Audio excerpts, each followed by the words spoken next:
ಓಂ ಶ್ರೀ ಗುರುಭ್ಯೋ ನಮಃ. ವಾರ ಭವಿಷ್ಯ ಸಿಂಹರಾಶಿ 2025 ಫೆಬ್ರವರಿ 24ರಿಂದ ಮಾರ್ಚ್ 2ರವರೆಗೆ. ಸಿಂಹರಾಶಿಯವರಿಗೆ ಸಂಬಂಧಿಸಿದಂತೆ ಈ ವಾರ ಕಾಲು ನೋವು, ಉಳುಕು, ಕೀಲು ನೋವು ಸಮಸ್ಯೆಗಳಿಂದ ನಿಮಗೆ ಪರಿಹಾರ ಸಿಗುತ್ತದೆ.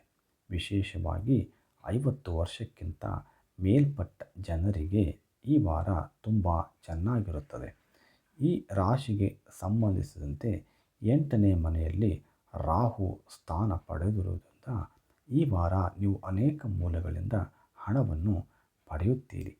ಇದರ ಸೂಕ್ತ ಅವಕಾಶವನ್ನು ಪಡೆದುಕೊಂಡು ನೀವು ಅದನ್ನು ಹೂಡಿಕೆ ಮಾಡಲು ಸಹ ನಿರ್ಧರಿಸಬಹುದು.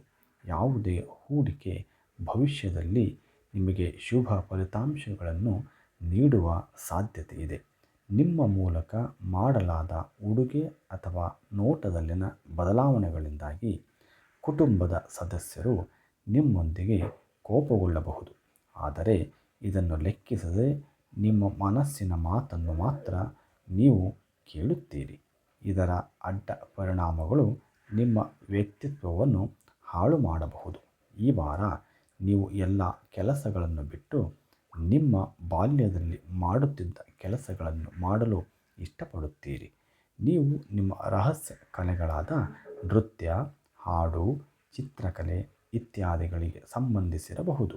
ಆದಾಗ್ಯೂ ಈ ಕಾರಣದಿಂದಾಗಿ ನೀವು ನಿಮ್ಮ ವೃತ್ತಿ ಮತ್ತು ಅದರ ಗುರಿಗಳನ್ನು ಸಹ ನೆನಪಿನಲ್ಲಿಟ್ಟುಕೊಳ್ಳಬೇಕಾಗುತ್ತದೆ. ತಮ್ಮ ವಿಷಯಗಳನ್ನು ಅರ್ಥ ಮಾಡಿಕೊಳ್ಳಲು ನಿಮಗೆ ಸಮಸ್ಯೆ ಇದ್ದರೆ ಈ ವಾರ ತಮ್ಮ ಗುರಿಗಳನ್ನು ಸಾಧಿಸಲು ನೀವು ಮೊದಲಿಗಿಂತ ಹೆಚ್ಚು ಪರಿಶ್ರಮ ಪಡಬೇಕಾಗುತ್ತದೆ. ಈ ಸಮಯದಲ್ಲಿ ನಿಮ್ಮ ಹಾದಿಯಲ್ಲಿ ಅನೇಕ ಸವಾಲುಗಳು ಉಂಟಾಗುತ್ತವೆ. ಆದರೆ ಈ ಸಮಯದಲ್ಲಿ ನೀವು ಪ್ರತಿಯೊಂದು ಕೆಲಸವನ್ನು ಧೈರ್ಯದಿಂದ ನಿರ್ವಹಿಸಿದರೆ ನೀವು ಪ್ರತಿಯೊಂದು ಸಮಸ್ಯೆಯನ್ನು ತೊಡೆದುಹಾಕಲು ಸಾಧ್ಯವಾಗುತ್ತದೆ. ಈ ವಾರ ಪರಿಹಾರಾರ್ಥವಾಗಿ ಪ್ರತಿದಿನ 21 ಬಾರಿ ಓಂ ಭಾಸ್ಕರಾಯ ನಮಃ ಎಂಬ ಮಂತ್ರವನ್ನು ಜಪಿಸಿ. ಇದರಿಂದ ಬಹಳಷ್ಟು ಅನುಕೂಲವಾಗುತ್ತದೆ. ಸರ್ವೇ ಜನೋ ಸುಖಿನೋ ಭವಂತು.